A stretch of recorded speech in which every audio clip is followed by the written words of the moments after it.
critical point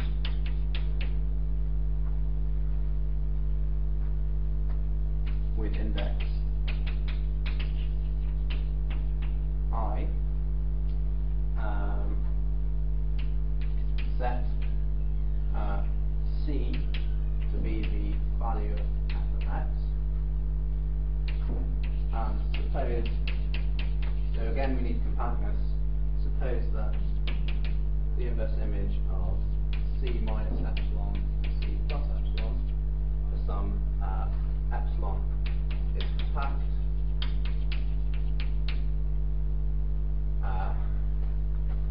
and has no critical points except x, then, so what happens when we cross this critical point? What happens to the ascending cobordism? M of C plus epsilon has the homotopy type of MC minus epsilon with an I cell attached.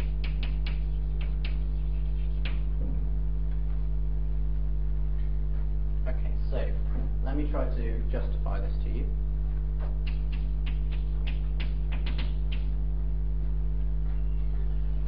So you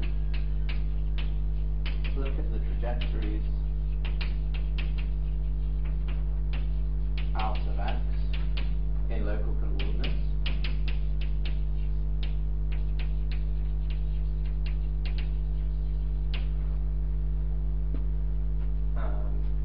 So we know from Morse's lemma that in local coordinates we have these negative sum of squares, and then for I indices, and then the rest are positive sums of squares. So the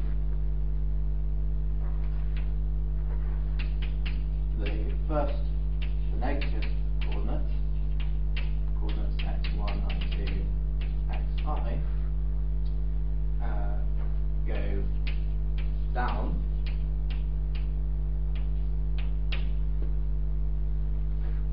with respect to f.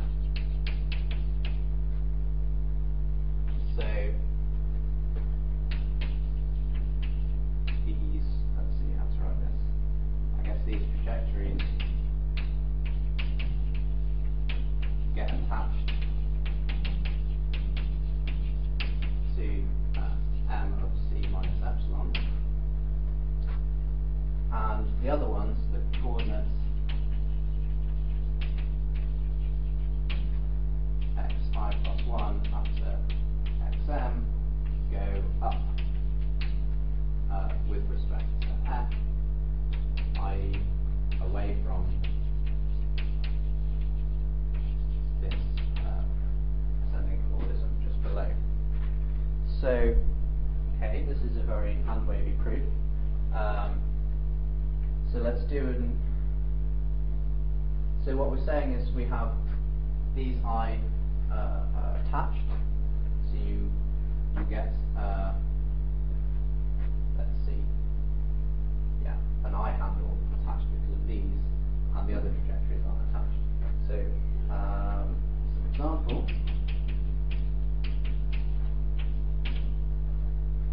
Just the torus with the height function.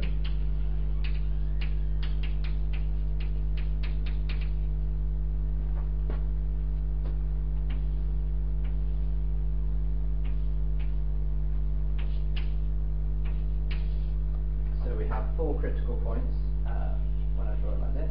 There's this minimum, there's this maximum, index 2 and 0, and then there's 2 saddle points, indices 1 and 1.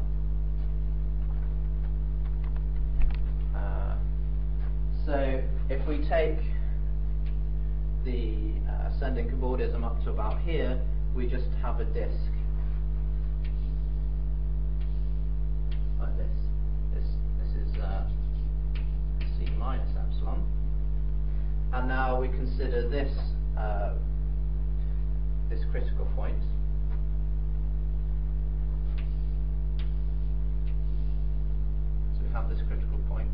above. Now there's the negative eigenspace coordinates which go down like this, and the other direction goes up.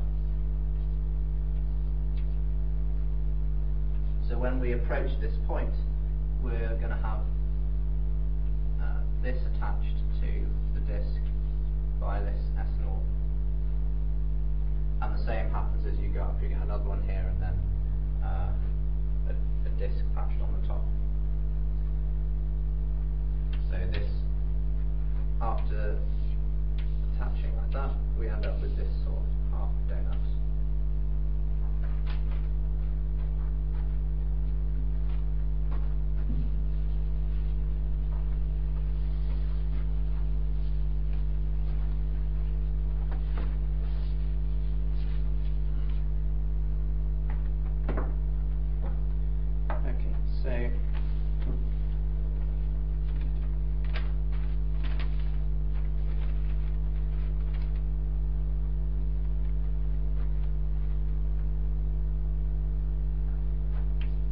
So there's this correspondence between critical points of Morse functions with index I and I handles attached to the ascending cobordism.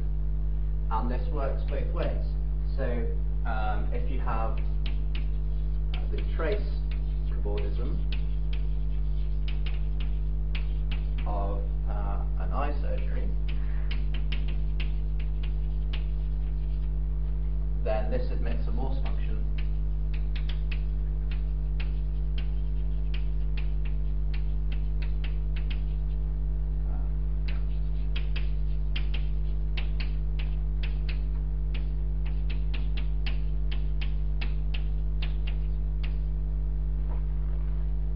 with just a single critical point of the correct index.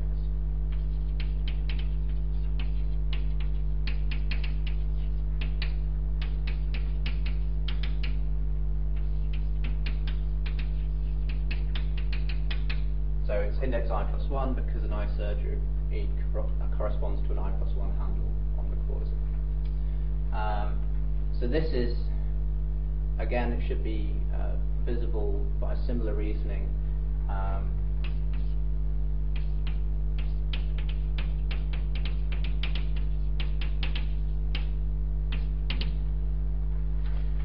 So let's just do a proof by picture.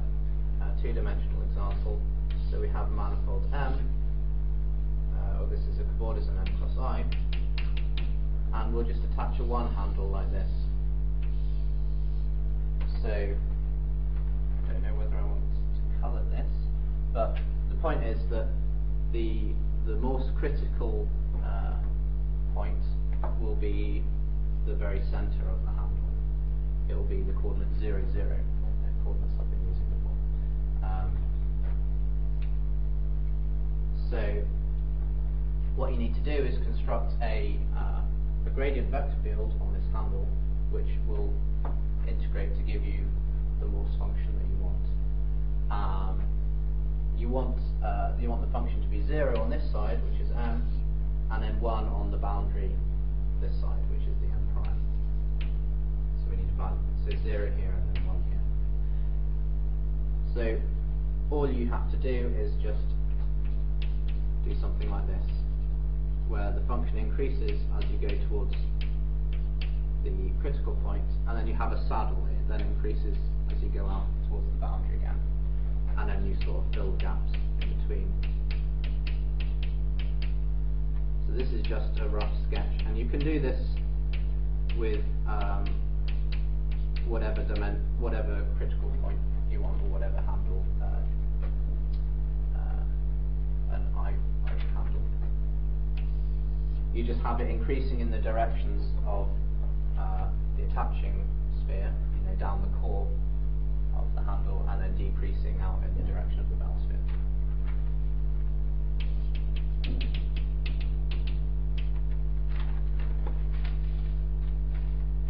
Okay, so what have we shown so far?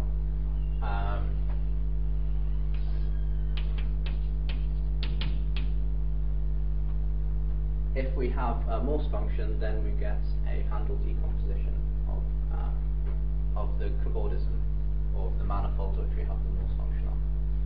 So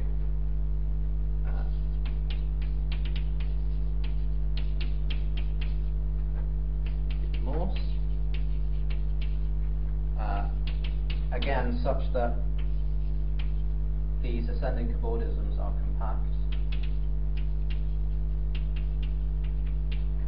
for all A, then M has the homotopy type of a CW complex. Okay, we get Handel body with say K cell for each critical point of index K.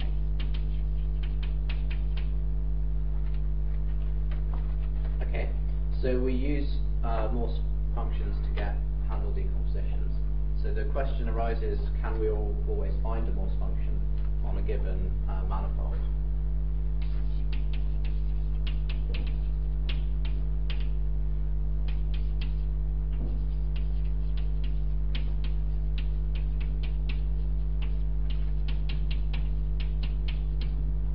Do Morse functions exist? The answer is an emphatic yes. In fact, Morse functions are dense in the space of continuous functions from M to the real line. So not only do they exist, but chances are you will randomly pick one if you just choose a function at random. So, can I ask a question? Yes. So as you stated it, when you go to a critical point, you attach an isolate. Yes. So it's also true that you get an Handel, right? Mm-hmm. So implicitly mean that you get the framing given by the Morse function or something like this? So actually, all I've been doing is working with Handels so far. So it should, let me think for a moment, it should give you handles. I stated it in terms of cells, which is where you're just thinking of the handles that thickened cell. If you're caring about the homotopy type of being the homotopy type of a CW complex. If we're working in the smooth category, we want to use handles because then we can smooth these off and we stay with smooth manifolds. So the answer is you can get handles from a Morse function. So you stay in the smooth category. So okay, I stated it in terms of cells, but you could just write